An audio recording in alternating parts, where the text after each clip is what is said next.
Hey friends, we're in for a treat. John Haller, prophecy update expert. He's with us. I call him an expert. I think you could go along with that as well. We're going to talk about all kinds of executive orders and policies and geopolitics in the Middle East, AI, Davos, and a whole lot more next on Worldview Matters.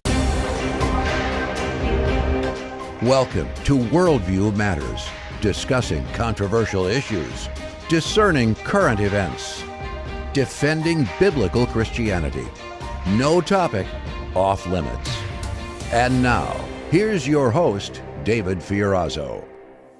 Well, as you know, if you've been keeping up with everything, President Trump wasted no time. He was prepared on day one with all the executive orders.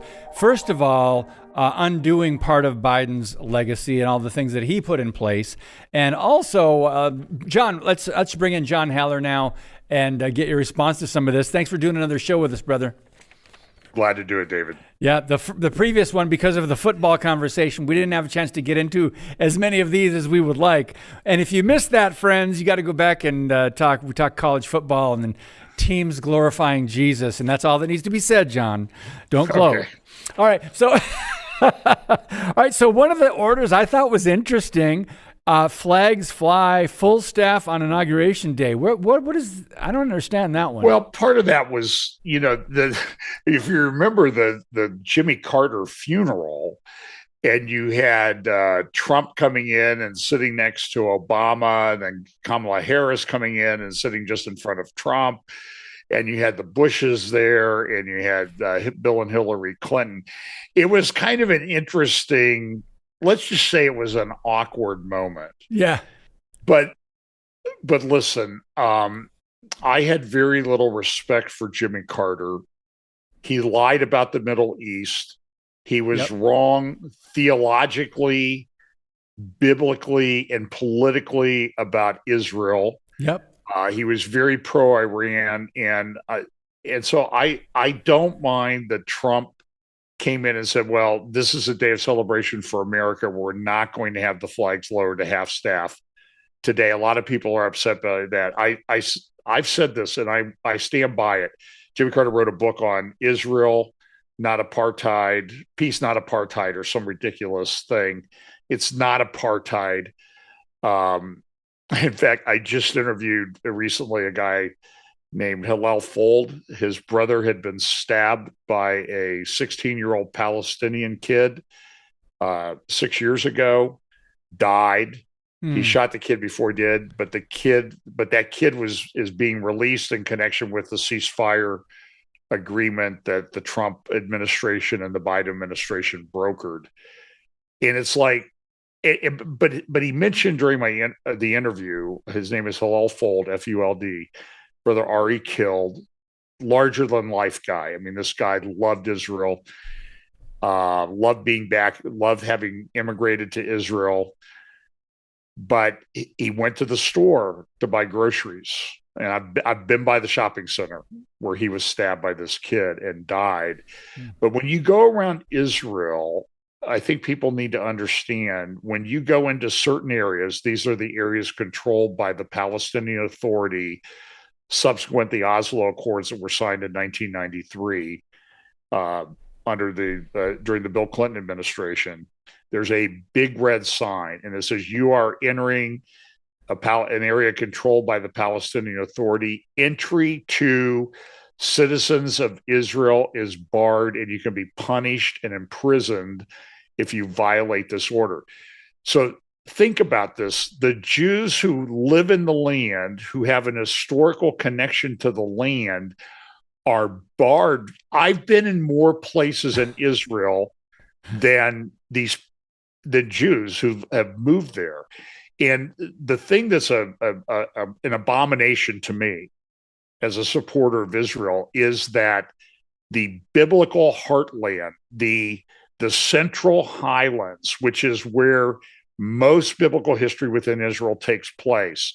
The home of the tribe of Benjamin, where King Saul came from, David from Judea, Samaria, the northern kingdom, Shem, or what we call Shechem, Shiloh, all of these cities are in the biblical heartland, and by and large, Jews are barred by law from going there. So you want to talk about apartheid?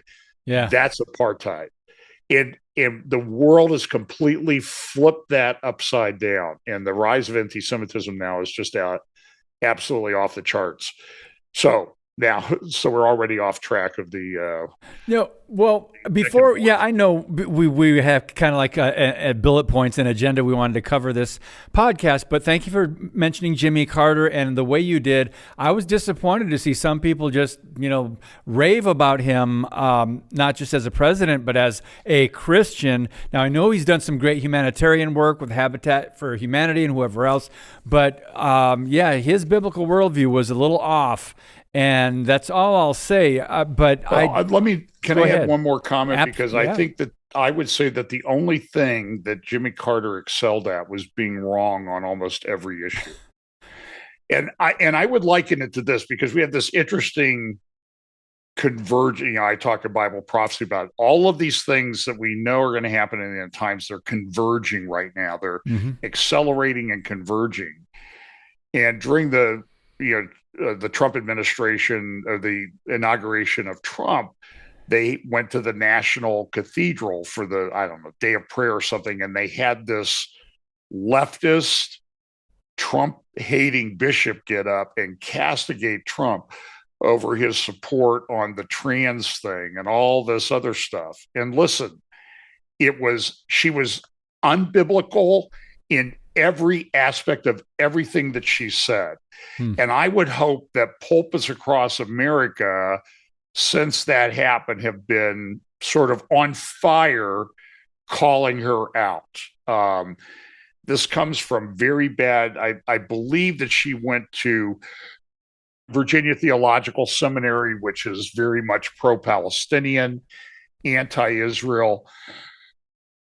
And so she was wrong. And I will say, I will give Trump, look, whether you like Trump or not, okay, it's going to be transactional. There's going to be things he does that we like. There's going to be things that we don't like. It's the same way with every president.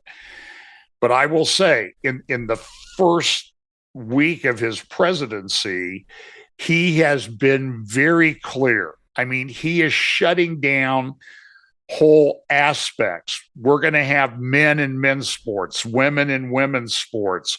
We're shutting down this trans nonsense. We're shutting down the DEI. We're making the federal employees come back to the office to work, which is kind of interesting because I think a lot of them have moved out of, they wanted to cash in on the increased house price and they've left DC. And now they're like, wait, I got to come back to the office? Jeez. And wait a minute, you haven't been in the office? And some of them haven't been in the office for 4 years. So he's terminating these DEI programs. And, early on in the week he became president, he went to Davos. Well, he didn't go to Davos, but he gave a speech at Davos. Yep. And I'm telling you, I watched this speech and I'm thinking you could almost hear the heads exploding among the liberal, one worldist, globalist elites that want to tell us everything to do. And he just said, he went through we're getting rid of DEI. We're getting rid of this nonsense. There's 2 sexes. He's even gone so far as to say we're not going to give protections to transgender people in prison because women are getting raped in women's prisons because of these guys that go there claiming that they're women. And then they rape a woman. It's just, listen, wow. the nonsense, the evil that has gone on in this country, somebody needed to come in and put a stop to it. He's declared a crisis at the border. Now, interestingly enough, as the Trump administration was coming in, there were plans being made by the people, Tom Homan and others are going to handle that. Those plans got leaked to the Wall Street Journal and Washington Post. The city of Chicago, where they were going to target initially, came out and said that they were going to continue their status as a sanctuary city. So whatever we're going to see a lot of turmoil over the first few months, at least, of the Trump administration. He's also ending birthright citizenship. my understanding, I still have to confirm this. This is when we're recording this, I'm not sure. But birthright citizenship has been sort of enshrined in U.S. law under the 14th Amendment in a way that it was never intended. Mm-hmm.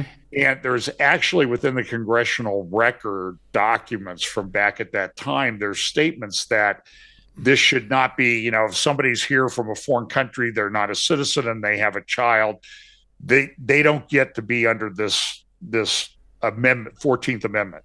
Yeah. My understanding is that some people have noticed that that's being removed from the electronic records that are kept about the congressional record. Well, we're in a low-level war here on these things. Yeah. The left is gonna double down. We can't expect them to go away or sleep for a couple of years. But I just saw a headline recently too that said 22 states sued Trump for the executive order ending birthright citizenship. 22 states have already come against that. So how is this all going to play out, They've John? initially been given an injunction against the enforcement of that provision that Trump wants to do. So that it's sort of the Lawyer Full Employment Act that's coming in with Trump. So having been a lawyer, that's we always are happy to see those type of things happen. That's funny. So we got a few minutes before we take our break, not our first break, the only break. What do you think about Tom Homan? I've heard amazing things about this guy. I personally think he's going to do a great job, but just want to get your take on him as far as dealing with the border issues. I will say that there's some entertaining things in congressional hearings to watch. One is Tom Homan being questioned by Democrats. And the other one I would say would be Republican Senator John Kennedy from Louisiana questioning members of the opposition or the Biden administration. They're quite humorous in that they humorously show the stark differences between the parties. I don't think any of those differences have gone away. We're still a deeply divided country. Trump he's going to be drilling for oil, looking for natural resources. Thank you. Yes.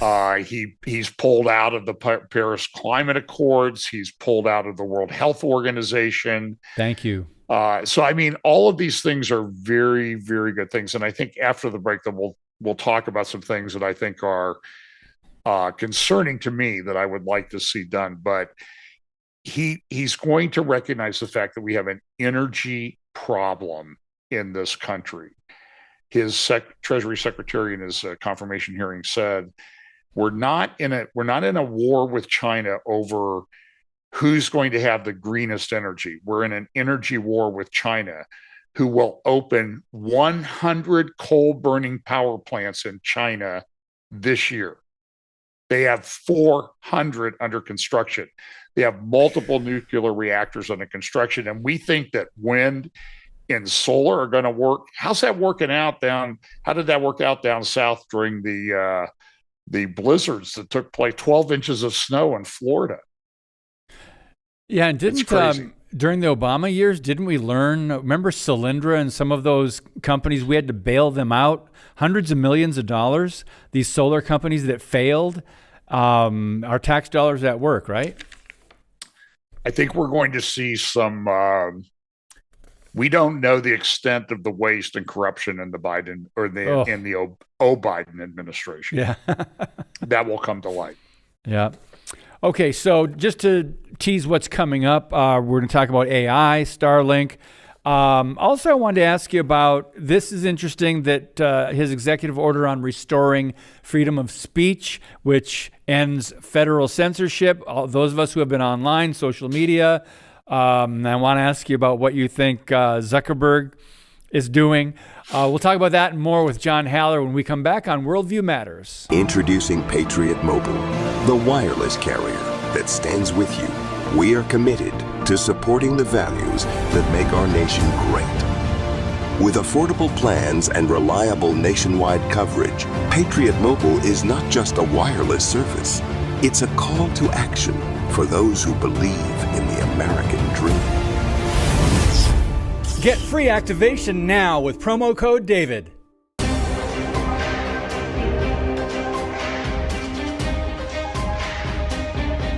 If you are listening right now via audio podcast, please help us out and leave a 5-star review on either Apple or Spotify to help the show rise in the rankings. And also, you can subscribe to our new YouTube channel, Worldview Matters, David Fiorazo on YouTube.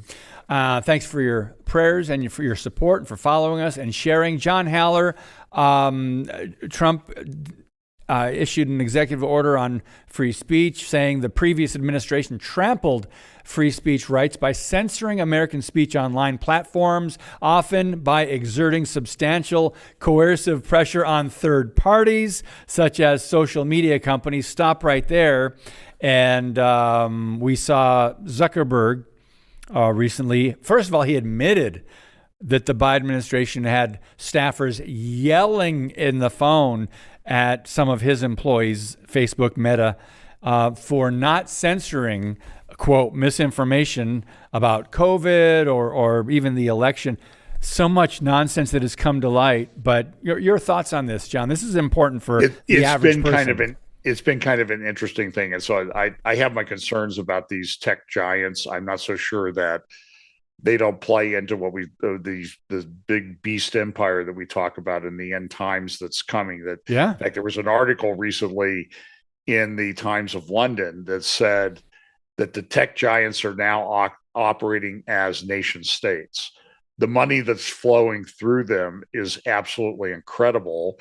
They have these new AI things. They're huge energy demands. But Zuckerberg has come out and said, hey, yeah, we were pressured. We're sorry. We won't do that again. Now, I don't believe that. They'll go with the flow. But the optics of the inauguration were very interesting because you had a lot of people said, well, why is he putting all these billionaires right there in the front? Yeah. And the reason for that was optics. You know, he had his family there, and then like right behind him were all these tech billionaires. So when you add up Zuckerberg, Musk, Bezos, and whoever else was there, you had $1 trillion of personal net worth sitting behind. I mean, Musk, his net worth has doubled since the election in November. So he's now worth $450 billion. He's one of the richest men ever. And he has the Starlink thing. He's got the space thing. They're catching these rockets and all this. This is amazing. I mean, it's sort of like, it's hard to catch a fastball, let alone a rocket's coming in at supersonic speed and that weighs tons and tons and tons. I mean, it's kind of amazing. And then they have the Starlink. Go look at the Starlink map of all the satellites in space. Yep, it's amazing. And now, by the way, now when there's problems, Starlink is coming in to provide Wi-Fi and cell connection for people, like in North Carolina now that the Biden FEMA people aren't running it, in Los Angeles where these horrible fires have occurred, where there's been, I'm hearing, $250 billion of damage. I mean, you lived out there, you know these areas very well. The Palisades is gone. Yeah. And by the way, these things are not being built back. I mean, Coastal Commission in Southern California, you think these things are going to be built back in 5 or 10 years? Good luck. No. And they will never be the same. Yeah. I mean, look, I'm 70 years old. The Pacific Palisades, one of the greatest places to live in the world, climate and everything, it will not come back in my lifetime. I will be long gone. And hopefully a lot of us will be long gone before all of that takes place. And in the millennium, we can get it rebuilt the right way, maybe put some nice little golf courses in there along the ocean. But I mean, the things that are going on are just absolutely incredible. But this censorship thing was a big deal. They said, oh, we're not doing that. Listen, they were violating the First Amendment. All the time. And listen, I'm telling you what, I hope people sue them for violation of the First Amendment. You and I, with our YouTube channels, if we talked about anything controversial, we get a strike. I had somebody come to church. Now we have a strike on our account for 90 days. So we got to walk on eggshells if we don't want to lose the Bible teachings on the channel. Jeez. And they're trying to socially control us. So this is bad. So, I mean, they're doing they're doing things on environmental justice, all of these things, federal regulations, reverse bans on offshore drilling, rollback energy efficiency regulations for dishwashers, shower heads, and gas stoves. I would love to have a full flow water shower head. The reminds me of that Seinfeld episode where Kramer bought one. What's that one? Oh, that's the Ajax 50.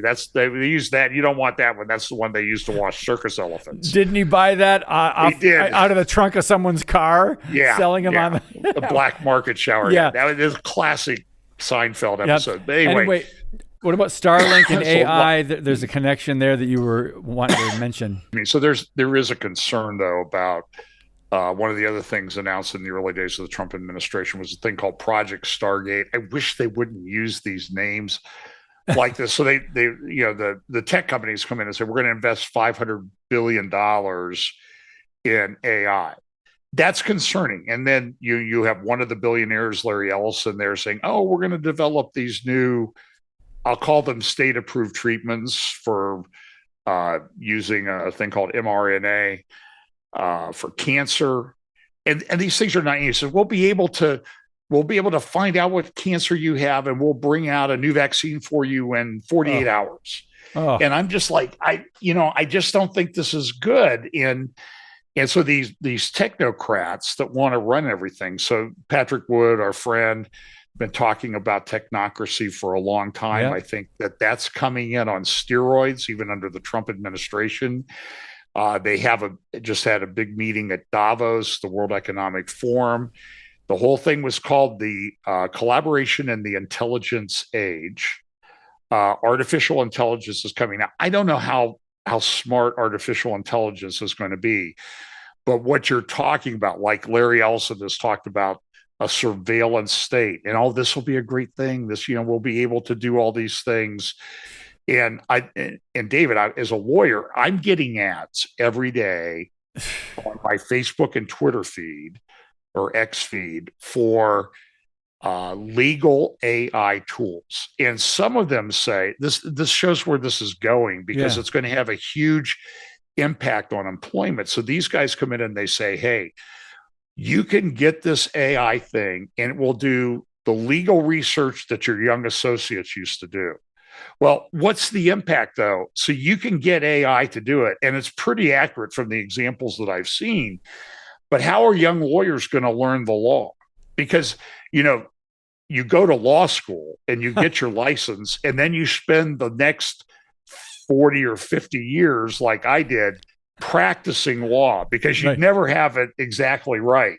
But you're always just practicing it. And it's very concerning, but I've seen some tech people that are in the know, and they're saying by the end of 2025, certainly by the end of 2027, as AI grows in power, a lot of white-collar administrative jobs will disappear. Now, what are we going to do with these people? Are we going to follow the Davos World Economic Forum model where, Noah Yuval Harari, whether you like him or not, he does sort of prognosticate about the future, and he's accurate. And he said, this has been back in 2017, I think he said, in the Middle Ages, they had serfs that worked for the Lord of the Manor. And they would do things that the Lord of the Manor didn't want to do, like clean out the manure in the barn. They would plant the crops, harvest the crops. But he said, then he goes, we need to understand that in this intelligence age, this is 8 years ago, he said this. Wow. We are soon going to reach the point where there are people who have nothing of value to offer to society or humanity. They will be, I think the term he used is useless eaters. And what are we going to do with them? Of course, the Davos people are all like, yeah, the useless eaters are all those other people, other than us elites. But I'm telling you, we're in a very big transition phase, and some of it's understandable. I talk about demographics a lot. Not too many Bible prophecy guys do. Demographics, populations are collapsing all over the world.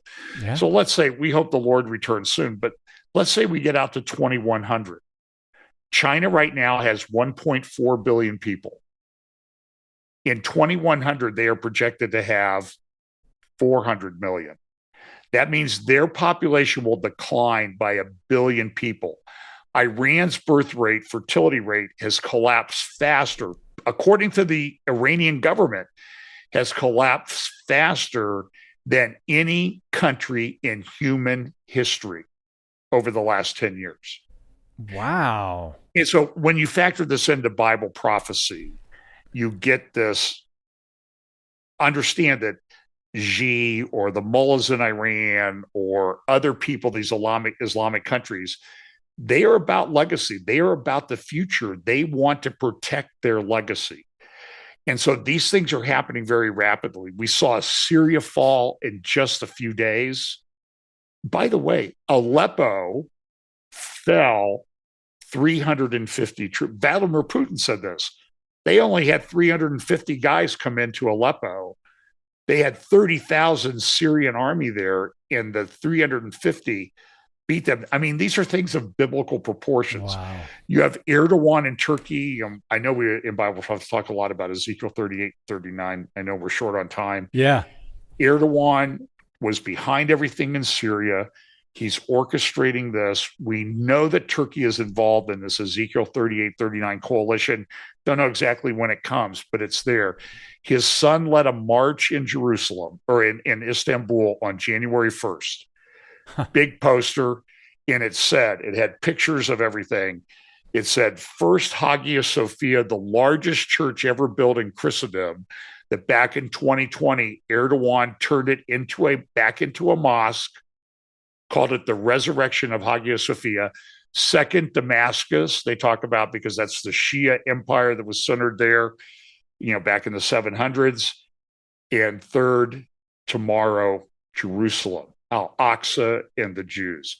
So they have these very, very big plans. And so this whole geopolitical thing is unfolding right in front of us as we speak. I think it's very important to pay attention. It's very newsworthy. It's very biblical. It's very prophetic on every level. And then you throw the AI stuff on top of that and the development of the mark of the beast technology. It's crazy. So we're going to do a roundtable on February the 12th with Patrick Wood, Scott Townsend, Britt Gillette, and Pete Garcia. Okay, that'll be next week. Watch that. Mm-hmm. All right. John, thank you so much. Appreciate Thanks, it, brother. David. We'll see you again. Friends, Thanks. God bless you, and as always, keep speaking the truth about things that matter.